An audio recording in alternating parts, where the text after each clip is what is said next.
ഹേ guys, അപ്പോൾ welcome back to my channel. അപ്പോൾ നമ്മൾ ഇന്ന് വന്നിരിക്കുന്നത് പുതിയ ഗൊറില്ല 450 ആയിട്ടാണ്. 2026 മോഡലാണ്. അപ്പോൾ നമ്മുടെ പഴയ ഗൊറില്ലയിൽ നിന്ന് പുതിയ ഗൊറില്ലയിലേക്ക് എന്തൊക്കെ വ്യത്യാസങ്ങൾ വന്നിട്ടുണ്ട്, കുറച്ച് മാറ്റങ്ങളെ വന്നിട്ടുള്ളൂ. അപ്പോൾ അതെന്തൊക്കെയാണെന്നുള്ളതാണ് ഇന്നത്തെ വീഡിയോ കൂടെ നമ്മൾ നോക്കാൻ പോകുന്നത്. അപ്പോൾ എല്ലാവർക്കും നമ്മുടെ ചാനലിലെ പുതിയൊരു വീഡിയോയിലേക്ക് സ്വാഗതം. നിങ്ങൾ ഇതുവരെയും നമ്മുടെ ചാനൽ സബ്സ്ക്രൈബ് ചെയ്തില്ലെങ്കിൽ സബ്സ്ക്രൈബ് ചെയ്യുക, എങ്കിൽ മാത്രമേ ഇനിയും അടുത്തടുത്ത പുതിയ വീഡിയോസ് വരത്തുള്ളൂ. അപ്പോൾ ഇന്നത്തെ വീഡിയോ കൂടെ ഈ വണ്ടിയുടെ വിശേഷങ്ങൾ എന്തൊക്കെയാണെന്ന് നോക്കാം.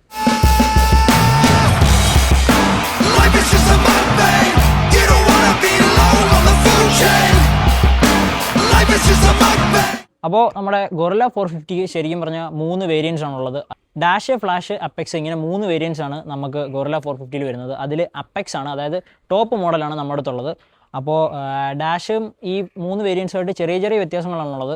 അതെന്തൊക്കെയാണെന്നുള്ളത് ഞാൻ പറഞ്ഞുതരാം. അപ്പോൾ ആദ്യം തന്നെ ഈ വണ്ടിയുടെ ഫ്രണ്ട് വശത്തെ പ്രത്യേകത എന്തൊക്കെയാണെന്ന് നോക്കാം. മുൻവശത്തേക്ക് വരുമ്പോൾ നമുക്ക് പഴയ ഗൊറില്ലയിൽ നിന്നും പുതിയ ഈ ഒരു മോഡലിലേക്ക് വന്നപ്പോൾ ഇവിടെ ഒരു ചെറിയ കൗള് വന്നിട്ടുണ്ട്. അതായത് ഈ ഒരു ഹെഡ് ലാമ്പും നമ്മുടെ ഈ ഒരു മീറ്ററും തമ്മിലുള്ള ചെറിയൊരു ഡിസ്റ്റൻസ് മറയ്ക്കാൻ വേണ്ടിയിട്ടാണ് ഈ ഒരു കൗള് വന്നിരിക്കുന്നത്. ഇത് എൻ്റെ അറിവിൽ അപ്പെക്സിൽ മാത്രമേ ഉള്ളൂ. ഡാഷിലും ഫ്ലാഷിലും ഈ ഒരു ഐറ്റം ഇല്ല എന്നാണ് എൻ്റെ ഒരു അറിവ്. അപ്പോൾ ഇവിടെ ഒരു ചെറിയൊരു കൗള് കൊണ്ടുവന്നിട്ടുണ്ട്. അതുപോലെ തന്നെ ഹെഡ് ലാമ്പ് നമുക്കൊരു 2 ചേമ്പറായിട്ടാണ് കാണാൻ പറ്റുന്നത്. അതിലാണ് ഇതിൻ്റെ DRLസും ഡിം ആൻഡ് ബ്രൈറ്റും കാര്യങ്ങളെല്ലാം വരുന്നത്. പിന്നെ ഈ 2 വശത്തായിട്ട് LED ഇൻഡിക്കേറ്റേഴ്സ് വന്നിട്ടുണ്ട്. പിന്നെ ഇവിടുന്ന് താഴത്തേക്ക് വരുമ്പോഴത്തേക്ക് നമുക്ക് ടെലിസ്കോപ്പിക് ഫോക്സ് ആണ് വരുന്നത്. 43 mm ആണ്. പിന്നെ അത് കഴിയുമ്പോൾ നമുക്ക് 17 ഇഞ്ച് അലോയ് വീൽസ് കാണാൻ പറ്റും. ഇവിടെ ആയിട്ട് നമുക്ക് ആ ഒരു മഡ് ഗാർഡും കാര്യങ്ങളൊക്കെ കാണാം. വണ്ടി അത്യാവശ്യം ഒരു മഴയത്ത് ഓടി വന്നിരുന്നുകൊണ്ടാണ്, നല്ല ചെളിയുണ്ട് വണ്ടിയിൽ. 17 ഇഞ്ച് അലോയ്സ് ആണ് വന്നിരിക്കുന്നത്. പിന്നെ അതുപോലെ തന്നെ നമുക്ക് ഫ്രണ്ടിലേക്ക് വരുമ്പോൾ 310 mm ആണ് ഡിസ്ക് ബ്രേക്ക് വരുന്നത്. നമ്മളത് ഹിമാലയനായിട്ട് കമ്പയർ ചെയ്യുകയാണെങ്കിൽ 320 ആണ് അവിടെ വരുന്നത്. ഒരു 10 mm കുറവ് ഇവിടെ ഉണ്ട്. അതാണ് ഡിസ്ക് ബ്രേക്കിൻ്റെ കാര്യത്തിൽ വരുന്നത്. പിന്നെ ഈ വാഹനം നമുക്ക് ഡുവൽ ചാനൽ ABS-ലാണ് വന്നിരിക്കുന്നത്. പിന്നെ അതാ നമുക്ക് ഈ ഒരു 4K തന്നെ നമുക്ക് ഇവിടെ ഒരു ചെറിയ റിഫ്ലക്ടർസ് കാണാം. പിന്നെ അതുപോലെ തന്നെ ടയറിൻ്റെ സൈസും കൂടെ പറയാം. അതായത് 120/70 R17 ഇതിൻ്റെ ഒരു ടയർ സൈസ് വരുന്നത്. അതായത് 120 ആണ് വരുന്ന ഡയമെൻഷൻ. ബാക്കിലേക്ക് വരുമ്പോൾ അത് നേരെ 160 ആവും. ശരിക്കും പറഞ്ഞാൽ ഈ ഒരു സെഗ്മെൻറ്റിൽ ഇത്രയും വൈഡസ്റ്റ് ആയിട്ടുള്ള ഒരു ടയറുള്ള മോഡൽ ഗൊറില്ല 450 ആണെന്നാണ് എൻ്റെ ഒരു അറിവ്. ഇനി സൈഡ് വശത്തേക്ക് വരുന്ന സമയത്ത് നമുക്കിവിടെ റേഡിയേറ്റർ കാണാൻ പറ്റും. ലിക്വിഡ് കൂൾഡാണ്. പിന്നെ അതാ ഇവിടെ ചെറിയൊരു കവറിങ് വന്നിട്ടുണ്ട്. അത് നമ്മുടെ ഈ ഒരു ചേസിൻ്റെ ഇതും പിന്നെ ഈ പെട്രോൾ ടാങ്ക് തമ്മിലുള്ള ആ ഒരു ഗ്യാപ്പ് ഫില്ല് ചെയ്യാൻ വേണ്ടിയിട്ടാണ് ഇവിടെ ഒരു ചെറിയ കവറിങ് വന്നിട്ടുണ്ട്. ഇനിയും സൈഡ് വശത്തേക്ക് വരുന്ന സമയത്ത് ഇതാണ് വണ്ടിയുടെ ഒരു സൈഡ് ഭാഗത്തെ സ്റ്റിക്കർ വർക്കും കാര്യങ്ങളൊക്കെ. എനിക്ക് തോന്നുന്നു കുറച്ചും കൂടെ വെറൈറ്റിയാണ് ഈ തവണ റോയൽ എൻഫീൽഡ് കൊണ്ടുവന്നിട്ടുള്ള കളേഴ്സും അതിൻ്റെ കളർ ജോമെട്രിയൊക്കെ.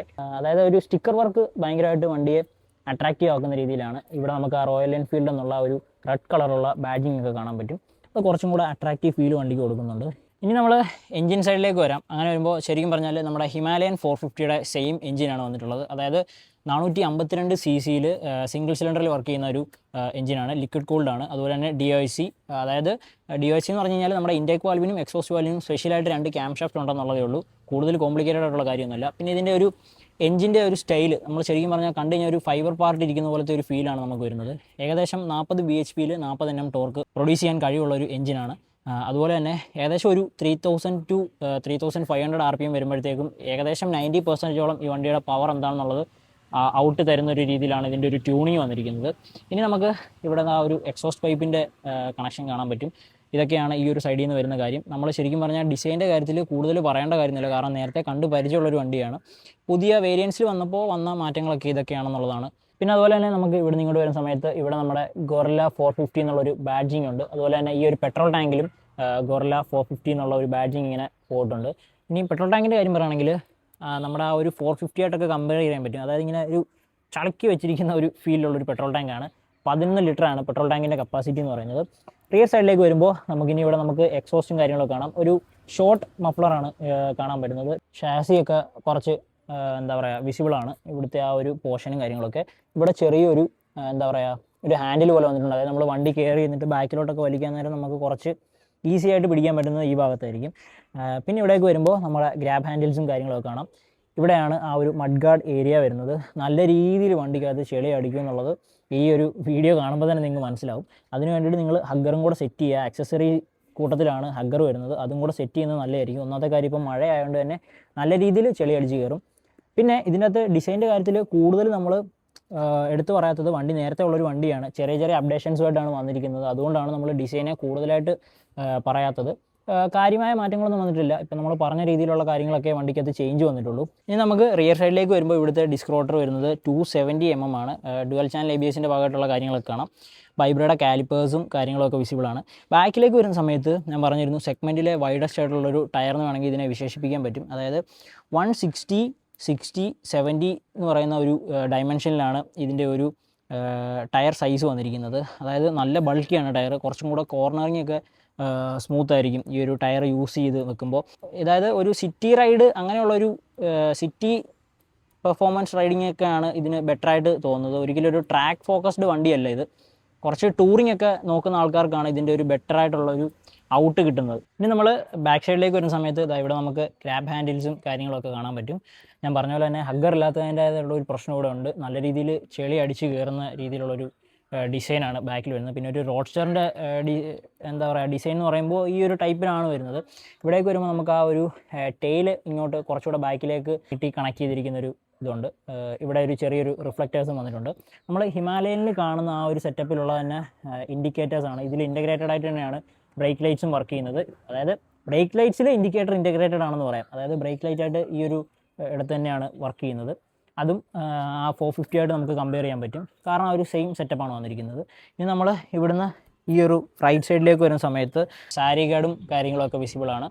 അത് അത്യാവശ്യമായിട്ടുള്ളൊരു കാര്യമാണ്. പക്ഷേ ഇവിടെ നമുക്ക് വേറെ സ്റ്റെപ്പോ കാര്യങ്ങളോ ഒന്നുമില്ല. ചിലപ്പോൾ വേണമെങ്കിൽ എക്സ്ട്രാ നിങ്ങൾക്ക് ആഫ്റ്റർ മാർക്കറ്റ് സാധനങ്ങളൊക്കെ മേടിച്ച് വെക്കാം. അമ്മമാരെയൊക്കെ കൊണ്ട് പോകണമെന്നുണ്ടെങ്കിൽ ഇതാണ് ഈ ഒരു സൈഡിലെ ലുക്ക് വരുന്നത്. ഇവിടെ നമുക്ക് പ്രത്യേകിച്ച് എടുത്തു പറയേണ്ട കാര്യമൊന്നുമില്ല. പിന്നെ നമുക്ക് ഇവിടെ സെൻറ്റർ സ്റ്റാൻഡ് വരുന്നുണ്ട്. സാധാരണ ചില വാഹനങ്ങളിൽ നമ്മൾ ആക്സസറി ആയിട്ട് ആഡ് ചെയ്യുകയാണ്. ഇത് ആക്സസറി ആയിട്ട് ആഡ് ചെയ്തതാണോ അല്ലയോ എന്ന് അറിയത്തില്ല. കൂട്ടുകാരൻ്റെ വണ്ടിയാണ്, അവനോട് ചോദിക്കാം. പിന്നെ ഇനി ഈ ഒരു സൈഡിലേക്ക് വരുമ്പോൾ ഗിയർ ബോക്സിൻ്റെ കാര്യം കൂടെ പറയാം. 6 സ്പീഡാണ് ഗിയർ ബോക്സ് വരുന്നത്. അതുപോലെ തന്നെ സ്ലിപ്പ് അസിസ്റ്റർ ക്ലച്ചൊക്കെയാണ് വരുന്നത്. അതുകൊണ്ട് തന്നെ നമുക്ക് ഡൗൺ ഷിഫ്റ്റിംഗ് സമയത്ത് റിയർ വീൽ ലോക്ക് ആവാതിരിക്കാനുള്ള ഒരു സെറ്റപ്പൊക്കെ ഉണ്ട്. മഴയൊക്കെ ആയതുകൊണ്ട് അതൊക്കെ അത്യാവശ്യമാണ്, സേഫ്റ്റി ഫീച്ചറാണ്. അപ്പോൾ അതൊക്കെയാണ് വണ്ടിയുടെ ലുക്കിലുള്ള കാര്യങ്ങൾ. കൂടുതലായിട്ട് നിങ്ങൾക്ക് ഡീറ്റെയിൽ ആയിട്ട് എന്തെങ്കിലും അറിയണമെന്നുണ്ടെങ്കിൽ നിങ്ങൾ കമൻറ്റ് ചെയ്താൽ മതി. എന്തെങ്കിലുമൊക്കെ ഉണ്ടെങ്കിൽ ഞാൻ പറഞ്ഞുതരാം. എന്തെങ്കിലും ഡൗട്ട് ഉണ്ടെങ്കിലും നിങ്ങൾ കമൻറ്റ് ചെയ്യുക. കാരണം എൻ്റെ ഫ്രണ്ടിൻ്റെ വണ്ടിയാണ്, അവനോട് ചോദിച്ചിട്ട് എന്തൊക്കെയാണെന്നുള്ളത് ഞാൻ എന്തെങ്കിലും കൂടുതലായിട്ട് അറിയണമെന്നുണ്ടെങ്കിൽ ഞാൻ പറഞ്ഞുതരാം. അപ്പോൾ ഇതൊക്കെയാണ് വണ്ടിയുടെ ലുക്കിൻ്റെ കാര്യത്തിലുള്ളത്. അതായത് ഞാൻ പറഞ്ഞിരുന്ന പോലെ തന്നെ വണ്ടി നേരത്തെ വന്നിട്ടുള്ള ഒരു മോഡലായതുകൊണ്ട് തന്നെ വിശദീകരിച്ച് കാണിക്കേണ്ടതില്ല. നിങ്ങൾ പലർക്കും ചിലപ്പോൾ കണ്ട് പരിചയമുള്ളൊരു വണ്ടിയായിരിക്കും. അതുകൊണ്ട് തന്നെ ഡിസൈനെ കൂടുതലായിട്ട് ഞാൻ വിശദീകരിക്കേണ്ട കാര്യമില്ലെന്ന് തോന്നി. അതുകൊണ്ടാണ് ഇങ്ങനെ ഒരു ഷോർട്ടാക്കി ഡിസൈനെ പറഞ്ഞിരിക്കുന്നത്. ഇനി ബാക്കി കാര്യങ്ങൾ പറഞ്ഞുതരാം. ഇനി വണ്ടിയിലേക്ക് കയറി ഇരുന്നിട്ട് കുറച്ച് കാര്യങ്ങളൊക്കെ പറഞ്ഞുതരാം. അതായത് 185 കിലോഗ്രാമാണ് വണ്ടിയുടെ ടോട്ടൽ വെയിറ്റ് എന്ന് പറയുന്നത്. അതുകൊണ്ട് തന്നെ അത്യാവശ്യം വെയിറ്റ് ഉണ്ട്. കുറച്ച് സൈസൊക്കെ ഉള്ള ആൾക്കാർക്കായിരിക്കും കുറച്ച് ഈസി ആയിട്ട് വണ്ടി ഹാൻഡിൽ ചെയ്യാൻ പറ്റുന്നത്. എന്നെപ്പോലുള്ളവർക്ക് ഓക്കെയാണ്. പക്ഷേ വണ്ടി ഇപ്പം മൂവായി തുടങ്ങുമ്പോൾ വണ്ടിയുടെ വെയിറ്റ് നമ്മൾ അറിയത്തില്ല. പക്ഷേ എങ്കിലും കുറച്ചും കൂടെ അടിപൊളി എന്ന് പറയുന്നത് ഇച്ചിരി കൂടെ സൈസൊക്കെ ഉള്ള ആൾക്കാർക്കായിരിക്കും ബെറ്ററെന്ന് എനിക്ക് തോന്നി. എൻ്റെ ഒരു ഒപ്പീനിയനാണ്. കൊണ്ട് നടക്കുന്നതിൽ പ്രശ്നമൊന്നുമില്ല. വണ്ടിയുടെ ഒരു ഗ്രൗണ്ട് ക്ലിയറൻസ് എന്ന് പറയുന്നത് 169 mm ആണ്. ആവശ്യത്തിനുള്ള ഒരു ഗ്രൗണ്ട് ക്ലിയറൻസ് ഉണ്ട്. റോഡ്സ്റ്റർ ആണെങ്കിലും നമുക്ക് അതിൻ്റേതായ ഒരു ഡിസൈൻ ഫോക്കസ്ഡ് ആയിട്ടുള്ള ഒരു കാര്യമൊക്കെ ഉണ്ടെങ്കിലും 169 mm ഗ്രൗണ്ട് ക്ലിയറൻസ് ഉണ്ട്. പിന്നെ ഇനി സീറ്റ് ഹൈറ്റ് എന്ന് പറയുന്നത് 780 mm ആണ്. അതുകൊണ്ട് തന്നെ ഈസി ആയിട്ട് ഫ്ലാറ്റ് ഫുട്ട് ചെയ്യാൻ പറ്റും.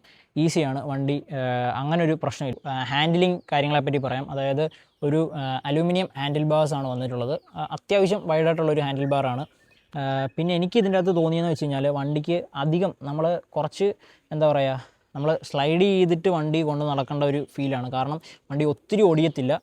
സാധാരണ ബൈക്കുകൾ യൂസ് ചെയ്തിട്ട് പെട്ടെന്ന് ഇതിലോട്ടൊക്കെ അപ്ഗ്രേഡ് ചെയ്യുന്ന ആൾക്കാർക്ക് കുറച്ച് പാടായിരിക്കും. കാരണം വണ്ടി കുറച്ച് റൗണ്ട് ചെയ്തിട്ടേ ടേൺ ചെയ്യാൻ പറ്റത്തുള്ളൂ. അങ്ങനെ ഒരു ടൈപ്പ് ഓഫ് സ്റ്റൈലാണ് വണ്ടിയുടെ ഇതെന്ന് പറയുന്നത്.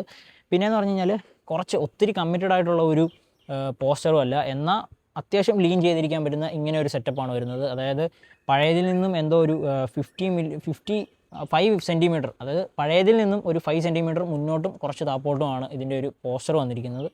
അതുകൊണ്ട് തന്നെ ഓക്കെയാണ്. നമുക്ക് ഒത്തിരി അതായത് ടൂറിങ് പർപ്പസിലൊക്കെ ഭയങ്കര അടിപൊളിയായിരിക്കും എന്നാണ് എനിക്ക് തോന്നുന്നത്. കാരണം ഈ ഒരു കുറച്ച് അപ്പറായിട്ടുള്ളൊരു സ്റ്റാൻഡ്സും കാര്യങ്ങളൊക്കെ വരുമ്പോൾ കുറച്ച് അടിപൊളിയായിട്ടുള്ളൊരു ഹാൻഡ്ലിങ് തന്നെയാണ് വരുന്നത്. പിന്നെ നമുക്കിവിടെ മിറേഴ്സും കാര്യങ്ങളൊക്കെ കാണാം. സാധാരണ റോയൽ എൻഫീൽഡ് മിറേഴ്സാണ്. അതായത് ആ ഒരു റൗണ്ട് ഷേപ്പും കാര്യങ്ങളൊക്കെ അവർ നിലനിർത്തിയിട്ടുണ്ട്. ഇവിടെ നമ്മുടെ ലിവേഴ്സ് അഡ്ജസ്റ്റബിൾ ഒന്നുമല്ല, നോർമൽ ലിവേഴ്സ് തന്നെയാണ് വന്നിരിക്കുന്നത്. പിന്നെ ഉള്ള കാര്യം എന്ന് പറഞ്ഞാൽ ഇവിടെയാണ് നമ്മുടെ സ്റ്റാർട്ടർ സ്വിച്ച് വരുന്നത്. ഇതിപ്പോൾ നമ്മൾ പുതിയ റോയൽ എൻഫീൽഡിൽ കാണുന്ന പോലെ ഇങ്ങനെ അങ്ങോട്ടും ഇങ്ങോട്ടും സ്ലൈഡ് ചെയ്യുന്ന സ്വിച്ചാണ്. ഇങ്ങനെ ആക്കി കഴിഞ്ഞാൽ എൻജിൻ ഓൺ ആവും. അതിനുശേഷം ഉള്ള നെക്സ്റ്റ് മൂവിൽ വണ്ടി സ്റ്റാർട്ടാവും. അതാണ്. പിന്നെ ഇവിടെ നമുക്ക് അതുപോലെ തന്നെ മോഡ് ചേഞ്ച് ചെയ്യാനുള്ളൊരു സ്വിച്ചും ഉണ്ട്. വണ്ടിക്ക് ടോട്ടലി ഉള്ളതെന്ന് പറയുന്നത് 2 മോഡുകളാണുള്ളത്. സ്ട്രീറ്റ് അതുപോലെ തന്നെ നമുക്ക് സ്പോർട്ട്, ഇങ്ങനെ 2 റൈഡിങ് മോഡ്സ് വന്നിട്ടുണ്ട്. അത് വണ്ടിക്ക് ഒരു പ്രത്യേകതയാണ്. അതുപോലെ തന്നെ മൊബൈൽ കണക്ടിവിറ്റിയുടെ കാര്യത്തിലും കുറച്ചും കൂടെ ഇമ്പ്രൂവ്ഡ് ആയിട്ടുള്ള ഒരു സെറ്റപ്പാണ് വന്നിരിക്കുന്നത്. ഇനി നമുക്ക് നേരെ ലെഫ്റ്റ് സൈഡ് ഹാൻഡിലേക്ക് വരുന്ന സമയത്ത് ഇവിടെ നമുക്ക് അതേ സെയിം സ്ലൈഡിംഗ് സ്വിച്ച് യൂസ് ചെയ്തിട്ടാണ് നമ്മൾ high beam low beam adjust ചെയ്യുന്നത്. അതുപോലെ തന്നെ പാസും അവിടെ തന്നെ കൊണ്ടുവന്നിട്ടുണ്ട്. പിന്നെ നോർമൽ ഇൻഡിക്കേറ്റേഴ്സിൻ്റെ കാര്യങ്ങളൊക്കെയാണ്. പിന്നെ ഇവിടെ ഒരു മഞ്ഞ കളറിൽ ഹോണിൻ്റെ ബട്ടണൊക്കെ വന്നിട്ടുണ്ട്. അത് കുറച്ചും കൂടെ ഒരു പഴയ ഫീൽഡിലേക്ക് കൊണ്ടുപോയ പോലെയാണ് എനിക്ക് പെട്ടെന്ന് കണ്ടപ്പോൾ തോന്നിയത്. പിന്നെ ത്രോട്ടിലിങ്ങിൻ്റെ കാര്യത്തിൽ റൈഡ് ബൈ വയേഴ്സ് ആണ്. അതുകൊണ്ട് തന്നെ ത്രോട്ടിലിങ് നല്ല എന്താ പറയുക ഈസി ആയിരിക്കും. ഒത്തിരി സ്ട്രെയിൻ ചെയ്ത് കൊണ്ടു നടക്കേണ്ട ഒരു പ്രശ്നം വരുന്നില്ല. അതുപോലെ തന്നെ ക്വിക്കായിട്ടുള്ളൊരു ത്രോട്ടിലിങ് ഫീലും നമുക്ക് റൈഡ് ബൈ വയർ ആയതുകൊണ്ട് തന്നെ കിട്ടാനും ഉള്ളൊരു ചാൻസ് ഉണ്ട്. ആ ഒരു മീറ്റർ കൺസോളിൻ്റെ കാര്യം പറയുമ്പോൾ ഒരു 4 ഇഞ്ച് വരുന്നൊരു TFT ഡിസ്പ്ലേ ആണ് വരുന്നത്. ഒരു ചെറിയൊരു വട്ടം, കാണാനൊരു യൂണീക്ക് ഡിസൈനാണ്. അതായത് നമ്മൾ 100-ലൊക്കെ ഇപ്പോൾ കാണുന്ന ഒരു സെറ്റപ്പാണ് വന്നിരിക്കുന്നത്. അതിൻ്റെ അകത്ത് തന്നെ ബാക്കി ഇൻഫർമേഷൻസ് കാര്യങ്ങളെല്ലാം ഉണ്ട്. നമ്മുടെ ഗിയർ ഇൻഡിക്കേഷൻസ്, പിന്നെ ABS വാണിങ്സ് പോലുള്ള എല്ലാ കാര്യങ്ങളും, ഓഡോമീറ്റർ സെറ്റ് ചെയ്യുന്ന കാര്യങ്ങൾ, പിന്നെയുള്ള നമ്മുടെ ഫ്യൂവലിൻ്റെ ഒരു ഇൻഡിക്കേഷൻ കാര്യങ്ങളെല്ലാം ഇതിൽ തന്നെയാണ് വരുന്നത്. അപ്പോൾ ഇതൊക്കെയാണ് നമ്മുടെ പുതിയ ഗൊറില്ല 450യുടെ വിശേഷങ്ങൾ എന്ന് പറയുന്നത്. ഇതിൻ്റെ അകത്ത് എന്തെങ്കിലും കാര്യം ഞാൻ പറയാൻ വിട്ടുപോയിട്ടുണ്ടെങ്കിൽ നിങ്ങൾ എന്നോട് ക്ഷമിക്കുക. എന്തെങ്കിലും ഉണ്ടെങ്കിൽ നിങ്ങൾ കമൻറ്റ് ചെയ്യുക. അപ്പോൾ ഇനി ഈ വണ്ടിയുടെ കളേഴ്സ് ഓപ്ഷൻസ് പറഞ്ഞുതരാം. വണ്ടിയിൽ കളേഴ്സ് കുറേ കളർ ഓപ്ഷൻസ് വന്നിട്ടുണ്ട്. അതായത് എനിക്ക് തോന്നുന്നു റോയൽ എൻഫീൽഡിൻ്റെ നമുക്ക് നല്ല അട്രാക്റ്റീവ് ആയിട്ടുള്ള കളർ ഓപ്ഷൻസ് വരുന്നൊരു മോഡൽ ഇപ്പോൾ ഗൊറില്ല 450 ആണെന്ന് തോന്നുന്നു. അതിനകത്ത് blue, grey, ash, red, black, അങ്ങനെ കുറേ കളർ ഓപ്ഷൻസ് വന്നിട്ടുണ്ട്. കറക്റ്റായിട്ട് പറയുകയാണെങ്കിൽ അതിൻ്റെയൊക്കെ പേര് പല രീതിയിലാണെങ്കിലും ഞാൻ കോമൺ ആയിട്ടുള്ള ഒരു കളേഴ്സിനെ പറ്റി പറഞ്ഞതാണ്. നമ്മുടെ അടുത്തുള്ളത് ബ്ലാക്ക് എന്ന് പറയുന്നൊരു കളർ തീമാണ്. പിന്നെ അതുപോലെ തന്നെ നമ്മുടെ മോഡൽസ് അനുസരിച്ച് ചില കളറുകൾ ചില മോഡലുകൾ ഇല്ല. അപ്പെക്സിലാണ് നമുക്ക് എല്ലാ കളറുകളും ലഭിക്കുന്നത്. അങ്ങനെ ഒരു വ്യത്യാസവും ഇതിൻ്റെ അകത്തുണ്ട്. പിന്നെ ഇനി വണ്ടിയെ പറ്റി ഓടിച്ചിട്ട് പറയുകയാണെങ്കിൽ നമ്മൾ ഈ ഒരു സെക്ഷൻ കൂടിയ ഒരു ടയർ, അതായത് റെഡസ്റ്റീൻ്റെ ആ ഒരു ടയറും കാര്യങ്ങളൊക്കെയാണ് ബാക്കിലേക്ക് വന്നിരിക്കുന്നത്. അതുകൊണ്ട് തന്നെ വണ്ടിയുടെ കോർണറിങ്ങും കാര്യങ്ങളൊക്കെ കുറച്ചും കൂടെ ഈസി ആയിരിക്കും. പിന്നെ ഇതിൻ്റെ അകത്ത് എങ്ങനെയുള്ള ആൾക്കാരാണ് ഇത് ചൂസ് ചെയ്യേണ്ടത് വെച്ചാൽ അതൊരു റോഡ്സ്റ്റർ ടൈപ്പ്, അതായത് ഒരു ടൂറിങ് സെറ്റപ്പിനൊക്കെ നോക്കുന്ന ആൾക്കാർക്കാണ് ഈ വണ്ടി കുറച്ച് ബെറ്റർ ആയിരിക്കുമെന്ന് എനിക്ക് തോന്നുന്നത്. അതായത് നമുക്ക് സിറ്റി റൈഡിനൊക്കെ അടിപൊളിയായിട്ടുള്ളൊരു സെറ്റപ്പാണ്. അല്ലാതെ കുറച്ച് സ്പോർട്ടി ആയിട്ടുള്ളൊരു ഫീല്, ഭയങ്കര സ്പോർട്ടി ആയിട്ടുള്ളൊരു ഫീലിന് വേണ്ടിയിട്ടുള്ളവർ മറ്റു വണ്ടികൾ ചൂസ് ചെയ്യുന്നതായിരിക്കും നല്ലത്. പക്ഷേ ഈ വണ്ടിയുടെ ട്യൂണിങ്ങും കാര്യങ്ങളൊക്കെ ഒരു സ്പോർട്ടി ട്യൂണിങ് തന്നെയാണ്. നല്ല രീതിയിലുള്ളൊരു ക്വിക്കായിട്ടുള്ള ആക്സിലറേഷൻ, ത്രോട്ടിലിങ് കാര്യങ്ങൾ എല്ലാം രീതിയിൽ വണ്ടി ഭയങ്കര അടിപൊളിയാണ്. അപ്പോൾ ഇനി വണ്ടിയുടെ പ്രൈസ് എന്ന് പറയുന്നത് 2,49,000 രൂപയ്ക്കാണ് നമ്മുടെ വണ്ടിയുടെ എക്സ് ഷോറൂം പ്രൈസ് സ്റ്റാർട്ട് ചെയ്യുന്നത് ഗൊറില്ല 450. നിങ്ങൾക്ക് നിങ്ങളുടെ അടുത്തുള്ള റോയൽ എൻഫീൽഡുമായിട്ട് കോൺടാക്ട് ചെയ്ത് കഴിഞ്ഞാൽ അത് എന്തൊക്കെയാണ് കാര്യങ്ങൾ നോക്കാം. അതുപോലെ തന്നെ ടെസ്റ്റ് റൈഡും സെറ്റപ്പ് ചെയ്യാവുന്നതാണ്. അപ്പോൾ ഇതൊക്കെയാണ് നമ്മുടെ പുതിയ ഗൊറില്ല 450യുടെ വിശേഷങ്ങൾ എന്ന് പറയുന്നത്. ഇനി ഞാൻ ഇതിൻ്റെ എക്സോസ്റ്റ് നോട്ടൂടെ കേൾപ്പിക്കാം. പിന്നെ ഇതിൻ്റെ അത് പറയാൻ വിട്ട ഒരു കാര്യം എന്ന് പറഞ്ഞാൽ നമ്മുടെ ഈ ബാക്ക് സീറ്റിൽ ഇവിടെ ഒരു കൗള് വരും. ആ ഒരു കൗള് ശരിക്കും പറഞ്ഞാൽ ഈ വണ്ടിയിൽ ഊരി വെച്ചിരിക്കുകയാണ്. അത് നമുക്ക് ഇവിടുന്ന് കീ വെച്ച് യൂസ് ചെയ്ത് നമ്മുടെ സീറ്റ് ഊരിക്കൊണ്ട് മാറ്റാനും എടുക്കാനും ഒക്കെ പറ്റും. അങ്ങനെ ഒരു സെറ്റപ്പും ഇതിൻ്റെ അകത്തുണ്ട്. ഇട്ടിട്ട് നമുക്ക് സീറ്റ് ഓപ്പൺ ചെയ്യാം. ഇതാണ് ഇവിടുത്തെ ഒരു സെറ്റപ്പ് എന്ന് പറയുന്നത്. ഇവിടെ ഒരു സാധനം വന്നിട്ടുണ്ട്. ഇത് നമ്മുടെ ഫ്രണ്ടിലത്തെ ആക്സിൽ ബോൾട്ട് അഴിക്കുന്നതിനുള്ള സെറ്റപ്പാണ്. ഇത് ശരിക്കും പറഞ്ഞാൽ എല്ലാവരും കാണിക്കുന്നുണ്ടായിരുന്നു. ഇത് ഇങ്ങോട്ടാക്കിയാൽ ഇത് ലോക്കാവും. ഇവിടെ ലോക്കാവും. പക്ഷേ ഇതിൻ്റെ ഒരു വൈബ്രേഷൻ വരത്തില്ല എന്നുള്ളൊരു ഡൗട്ട് എല്ലാവരും പറയുന്നുണ്ട്. എനിക്കും അതുണ്ട്. അതെന്താണെന്ന് അറിയാവുന്നവരൊന്ന് കമൻറ്റ് ചെയ്യുക. അപ്പോൾ ഇതാണ് ഇവിടുത്തെ ഒരു സെറ്റപ്പ്. അപ്പോൾ ഇനി ഇതിൻ്റെ എക്സോസ്റ്റ് നോട്ടോടാണ് കേൾക്കാനുള്ളത്. അപ്പോൾ നമ്മൾ വണ്ടി ഒന്ന് സ്റ്റാർട്ട് ചെയ്യാം.